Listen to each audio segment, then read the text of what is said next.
I've had a very long day, and as I was going to set the Christmas lights up, they wound up smacking me in the face, which is just another one of the obstacles of stupidity that I had to overcome today.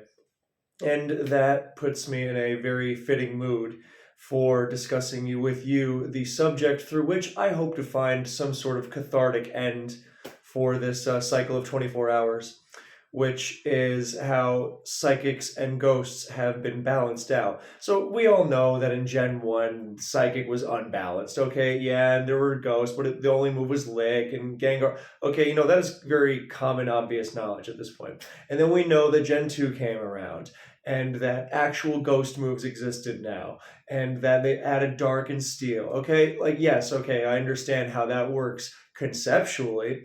What happens in practice? Well, psychic types over the generations, the most consistent way to handle them winds up being Pursue. And you already know where this is going. Once Gen 8 rolls around and removes Pursuit, then they really go berserk, right? But it's not just about, give us back Pursuit. Because a lot of other people complain, oh, well, Pursuit deals with too much. Pursuit was a busted move in its own right.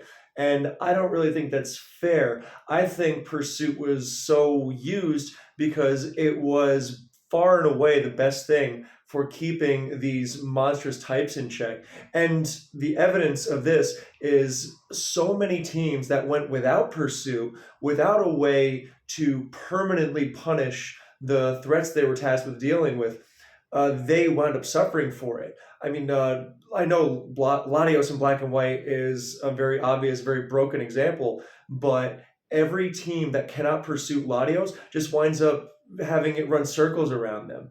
The only other option really is to go so hyper offensive that you just overwhelm it first, and that brings a lot of its own risks. But if you want to bring a bulkier team, then it's just going to trick, or it's going to do a lot of other stupid things. And it's not just about Latios either. You see this trend generation after generation after generation.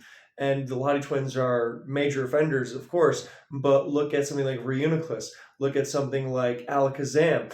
People were using Scarf Crocodile in Gens 6 and 7 on stall teams because it outsped and pursued Mega Alakazam. I mean, this is a Pokemon that's physically frail. It doesn't even have the focus sash of standard Zam, or of base Alakazam. It's like, what, you still have to pursue it? Is it that hard to deal with? The answer is yes. This was on teams with Chansey, too. And the problem with these psychics, and then the ghosts by extension, is that the answers, because you say, okay, well, what about the ghosts and, or the ghosts? What about the steels and the darks and the whatever it is that you try to use to throw at these Pokemon? And the issue is always that they either lose to these one-on-one or they just get worn down and outlasted. I mean, the psychic thing it's not even about Magic Guard. A lot of the psychic types, and obviously, yes, there are bad psychic types. Someone's going to say, oh, well, do you really need Pursuit to deal with Espeon? It's like, okay, probably not. That's not the point. It's more the idea that even something that's not necessarily Pursuit weak, like Tapu Lele or Hoopa Unbound, they wind up having low defense stats. So in effect, just similarly Pursuit vulnerable.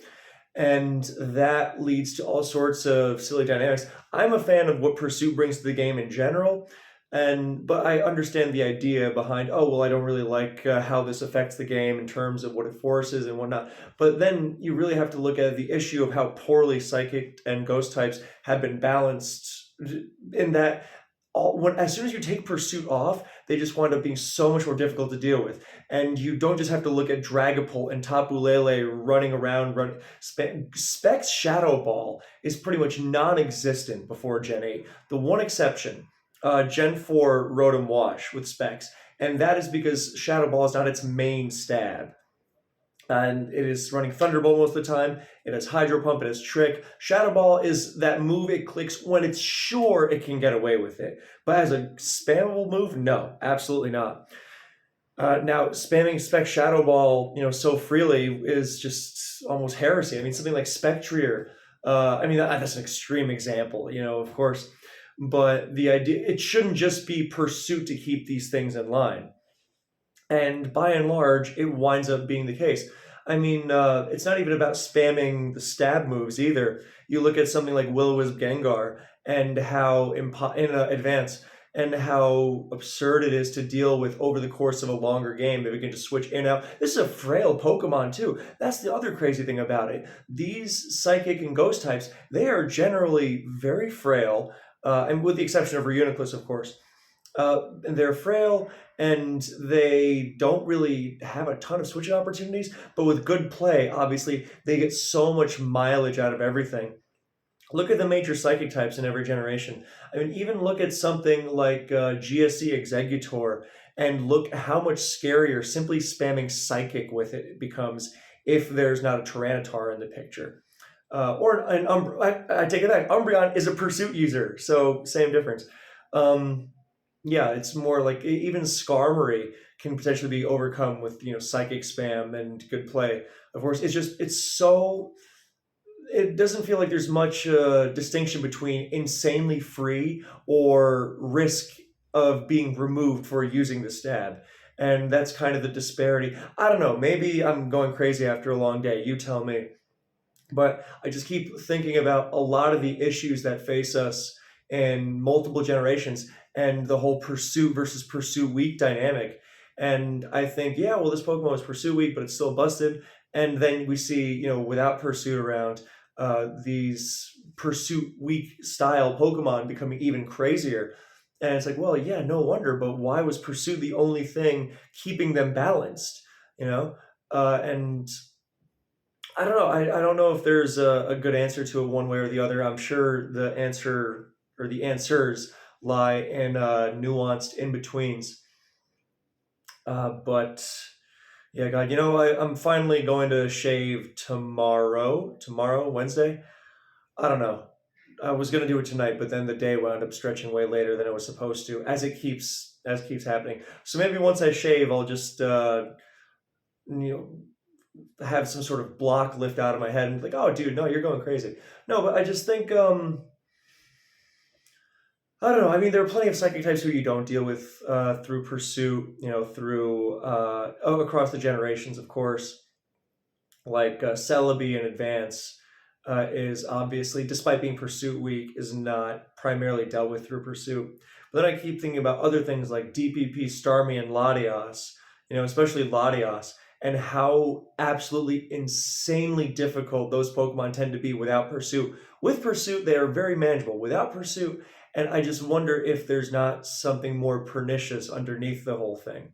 I I don't know. I'm looking for answers just as much as you might be on this subject. So, um, yeah, I don't. God, I just was thinking about advanced Latios and Latios and Ubers and how flawless they are. Not just because they're spikes immune, there's no stealth rock, all that, but because pursuing them. I mean, for what? They have a free calm mind built in. It's a special move. So I don't know. Maybe I'm again. I might be cracking up, but it just feels so. And feel free to look through these examples yourself. But look at the major psychics across many generations.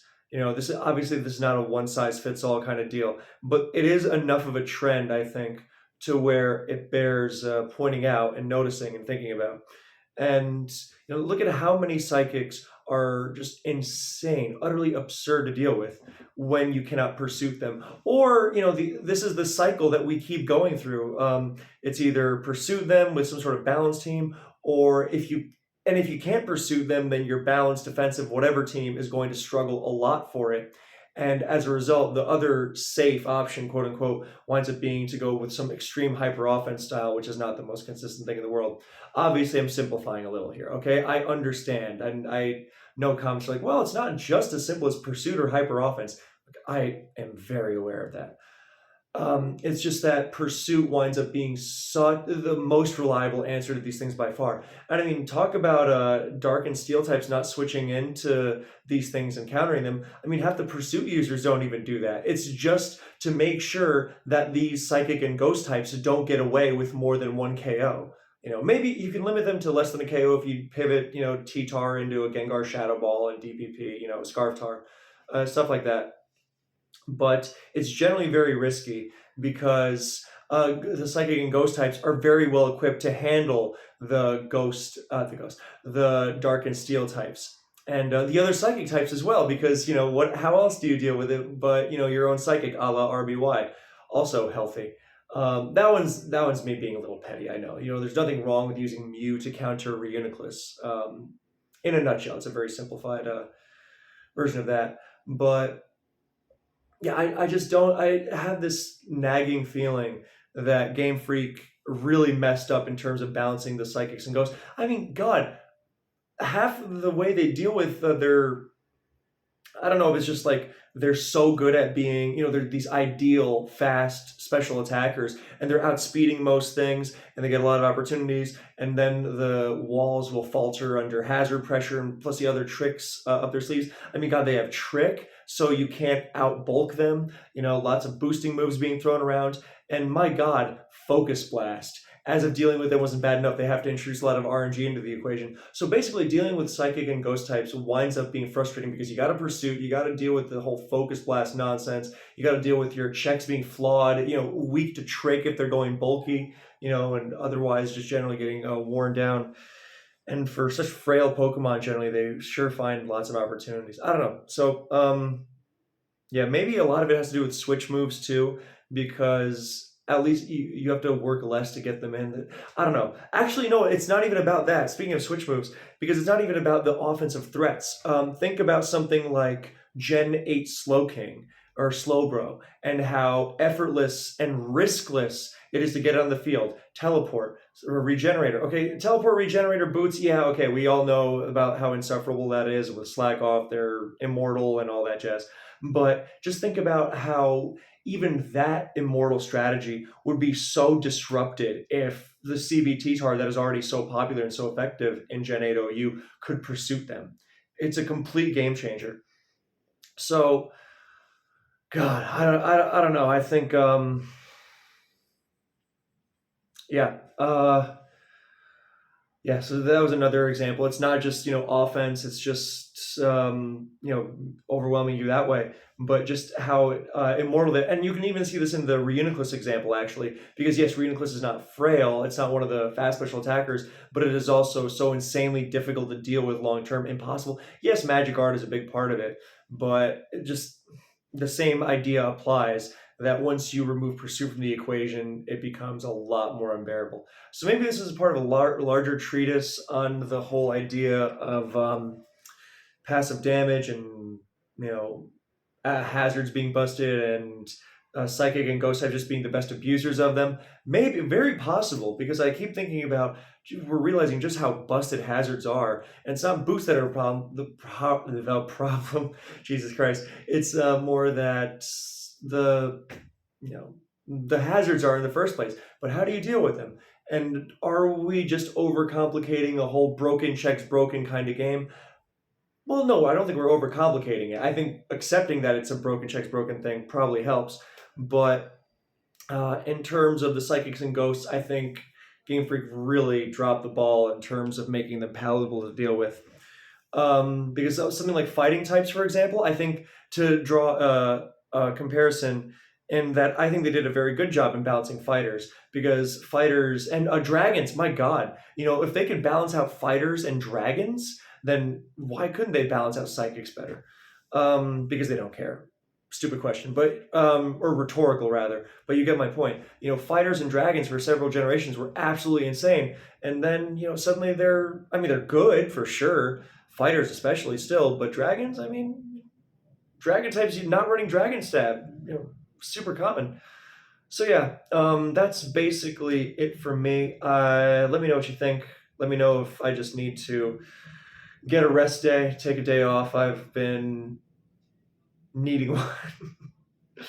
Yeah. Okay. Thank you so much for watching. I hope you enjoy it, and I'll see you in the next one.